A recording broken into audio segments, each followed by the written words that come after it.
السلام علیکم دوستو، آج میں آپ کے لیے شمشیر بے نیام کی 10ویں ایپیسوڈ لے کے آیا ہوں۔ تو چلیے ٹائم ضائع کیے بغیر شروع کرتے ہیں۔ چلتے چلتے خالد کے گھوڑے نے اپنے آپ ہی رخ بدل لیا۔ خالد نے گھوڑے کو نہ روکا، وہ سمجھ گیا کہ گھوڑے نے پانی کی مشک پالی ہے۔ کچھ دور جا کر گھوڑا نیچے اترنے لگا۔ خالد کو یہ مقام یاد آ گیا۔ جنگ احد کے بعد واپسی پر قریش نے بہت کچھ دیر یہاں قیام کیا تھا۔ نیچے پانی کا خاصا ذخیرہ موجود تھا۔ گھوڑا بڑی تیزی سے گھاٹی اتر گیا اور پانی پر جا رکا۔ خالد گھوڑے سے کود کر نیچے اترا اور دو زانو ہو کر چلو بھر بھر کر اپنے چہرے پر پانی پھینکنے لگا۔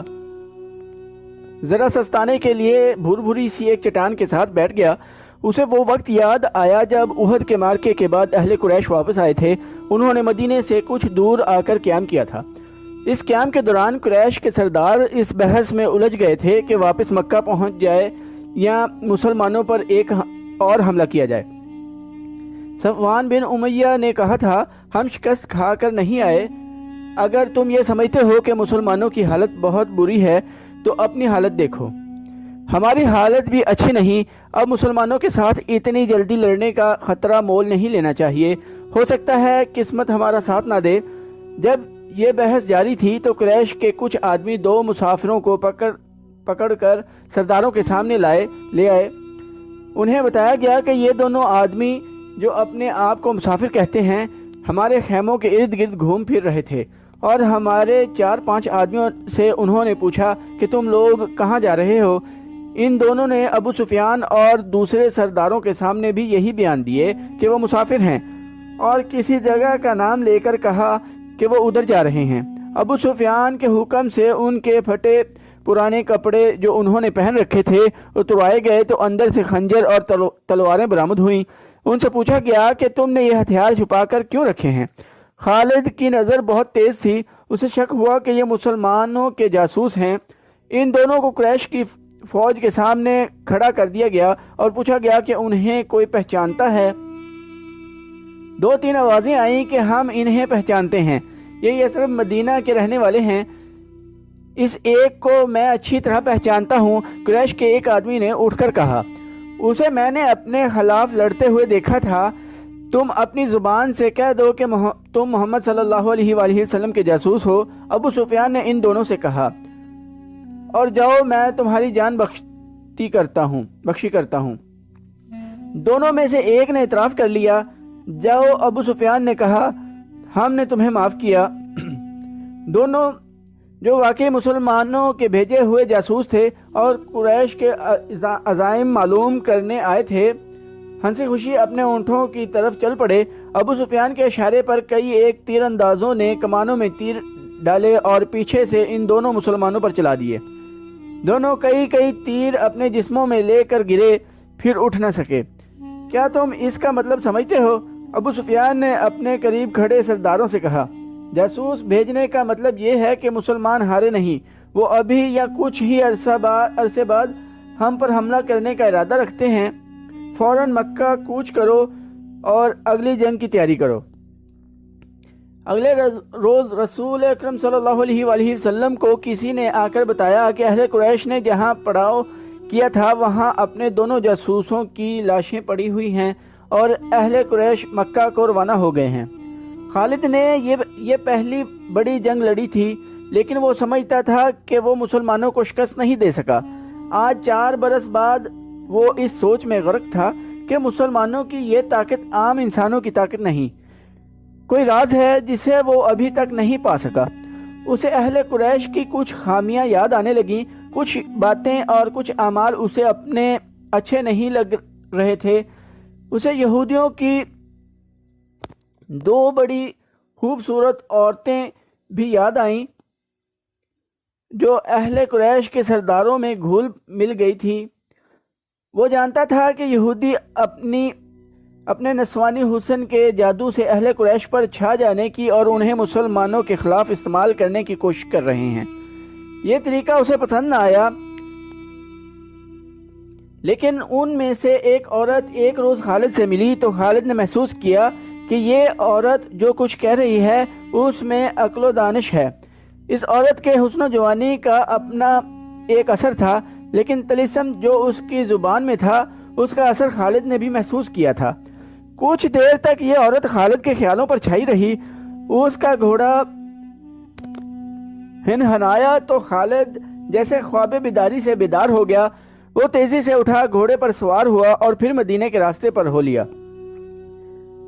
ولید کا بیٹا خالد شہزادہ تھا، عیش و عشرت کا بھی دل دادا تھا، لیکن فن حرب و ضرب کا جنون ایسا کہ عیش و عشرت کو اس جنون پر حاوی نہیں ہونے دیتا تھا۔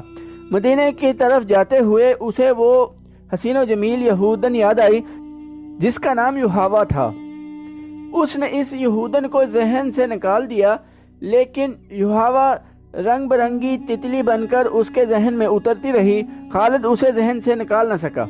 خالد کے ذہن میں اترتی ہوئی اس تتلی کے رنگ پھیکے پڑنے لگے، پھر تمام رنگ مل کر سرخ ہو گئے، خون جیسے سرخ۔ یہ ایک بھیانک یاد تھی۔ خالد نے اسے ذہن سے اگل دینے کی بہت کوشش کی، لیکن تتلی جو زہریلی بھیڑ بن گئی تھی اس کے ذہن سے نہ نکلی۔ یہ معرکہ احد کے 3-4 ماہ بعد ایک واقعہ تھا۔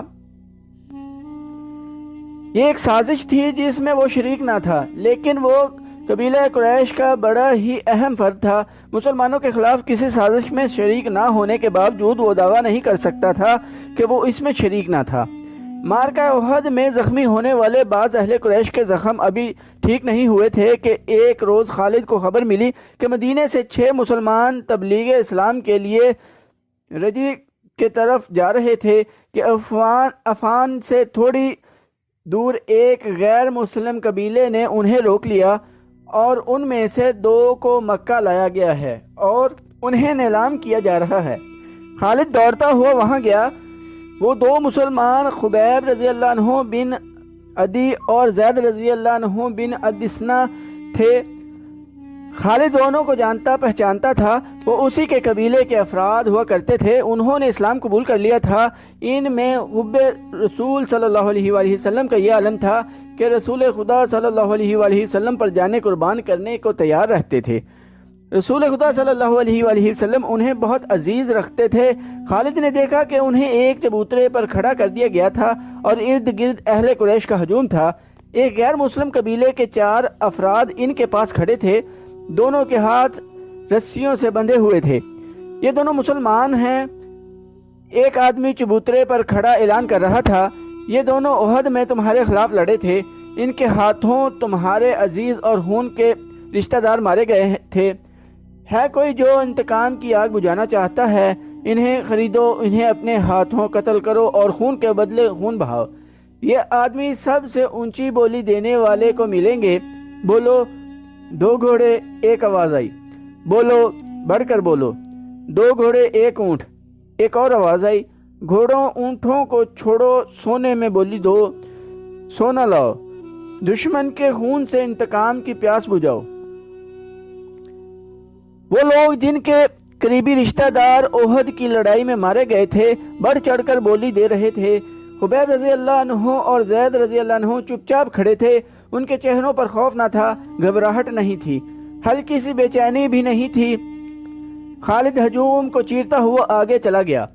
اور قریش کے سردار کے جنگجو بیٹے خبیب رضی اللہ عنہ نے خالد کو دیکھ کر بڑی بلند آواز سے کہا، تیرا قبیلہ ہم دونوں کا خون بہا کر اس مقدس آواز کو خاموش نہیں کر سکتا جو غار ہیرا سے اٹھی ہے۔ لا اپنے قبیلے کا کوئی نامور لڑاکا اور میرے ہاتھ کھلوا دے، پھر دیکھ کون کس کے خون سے پیاس بجھاتا ہے۔ میدان جنگ میں پیٹھ دکھانے والوں، زید رضی اللہ عنہ نے گرجدار آواز میں کہا، تم نے شکست کا انتقام ہمارے بھائیوں کی لاشوں سے لیا ہے۔ تمہاری عورتوں نے احد کے میدان میں ہماری لاشوں کے کان اور ناکیں کاٹ کر ان کے ہار اپنے گلوں میں لٹکائے ہیں۔ آج 4 برس بعد مدینے کی طرف جاتے ہوئے خالد کو خبیب رضی اللہ عنہ اور زید رضی اللہ عنہ کی للکار دار تانے صاف سنائی دے رہے تھے۔ وہ زید رضی اللہ عنہ کے تانے کو برداشت نہیں کر سکا تھا۔ آج 4 برس بعد اسے یہ تانا یاد آیا تو پھر اس کے جسم نے جھرجھری لی۔ اسے احد کے میدان کا وہ منظر یاد آ گیا جب ابو سفیان کی بیوی ہند نے حمزہ رضی اللہ عنہ کی لاش کا کلیجہ نکال کر اپنے منہ میں ڈال لیا اور چبا کر اگل دیا تھا۔ اسی عورت نے اپنے ساتھ کی عورتوں سے کہا تھا کہ وہ مسلمانوں کی لاشوں کے کان اور ناکیں کاٹ لائیں۔ ان عورتوں نے اس کے آگے کانوں اور ناکوں کا ڈھیر لگا دیا تھا۔ ہند نے ان کانوں اور ناکوں کا ہار بنایا اور اپنے گلے میں ڈال لیا تھا، اور وہ پاگلوں کی طرح میدان میں ایک گیت گاتی اور ناچتی پھرتی تھی۔ اس منظر کو اس کے خاوند ابو سفیان نے پسند نہیں کیا تھا۔ خالد نے تو نفرت سے منہ پھیر لیا تھا۔ 3-4 ماہ بعد 2 مسلمان جن کے ہاتھ رسیوں سے بندھے ہوئے تھے اسے تانے دے رہے تھے۔ وہ اوچھے طریقے سے انتقام لینے والا آدمی نہیں تھا۔ وہ وہاں سے کھسک آیا اور اہل قریش کے ہجوم میں گم ہو گیا۔ اسے اس قبیلے کا ایک آدمی مل گیا جو ان 2 مسلمانوں کو پکڑ لایا تھا۔ کسی بھی تاریخ میں اس قبیلے کا نام نہیں ملتا۔ مورخوں نے ابن ہشام کے حوالے سے اسے ایک جنگجو قبیلہ لکھا ہے جو قریش کا اتحادی تھا۔ خالد نے اس جنگجو قبیلے کے اس آدمی سے پوچھا کہ ان 2 مسلمانوں کو کس طرح پکڑا گیا ہے۔ خدا کی قسم، اس آدمی نے کہا، کہو تو ہم ان مسلمانوں کے رسول صلی اللہ علیہ وآلہ وسلم کو پکڑ لائیں اور نیلامی کے چبوترے پر کھڑا کر دیں۔ تم جو کام نہیں کر سکتے اس کی قسم نہ کھاؤ۔ خالد نے کہا، مجھے بتاؤ کہ ان 2 کو کہاں سے پکڑا گیا ہے۔ یہ 6 تھے۔ اس شخص نے جواب دیا، ہم نے احد میں مارے جانے والوں کا انتقام لیا ہے، آئندہ بھی ایسے ہی انتقام لیتے رہیں گے۔ ہمارے قبیلے کے کچھ آدمی مدینہ محمد صلی اللہ علیہ وآلہ وسلم کے پاس گئے اور کہا کہ وہ اسلام قبول کرنے آئے ہیں۔ انہوں نے یہ بھی کہا کہ ان کا پورا قبیلہ اسلام قبول کرنے کا ارادہ کر چکا ہے، لیکن پورا قبیلہ مدینہ نہیں آ سکتا۔ ہمارے ان آدمیوں نے محمد صلی اللہ علیہ وآلہ وسلم سے کہا کہ ان کے ساتھ چند ایک مسلمانوں کو ان کے قبیلے میں بھیجا جائے جو پورے قبیلے کو مسلمان کریں اور پھر قبیلے کو مذہبی تعلیم دینے کے لیے کچھ عرصہ وہیں رہیں۔ ہمارے یہ آدمی جب واپس آئے تو ان کے ساتھ 6 مسلمان تھے۔ ادھر ہمارے سردار شارجہ بن مغیث نے 100 آدمیوں کو رجیع کے مقام پر بھیج دیا۔ جب یہ 6 مسلمان رجیع پہنچے تو ہمارے 100 آدمیوں نے انہیں گھیر لیا۔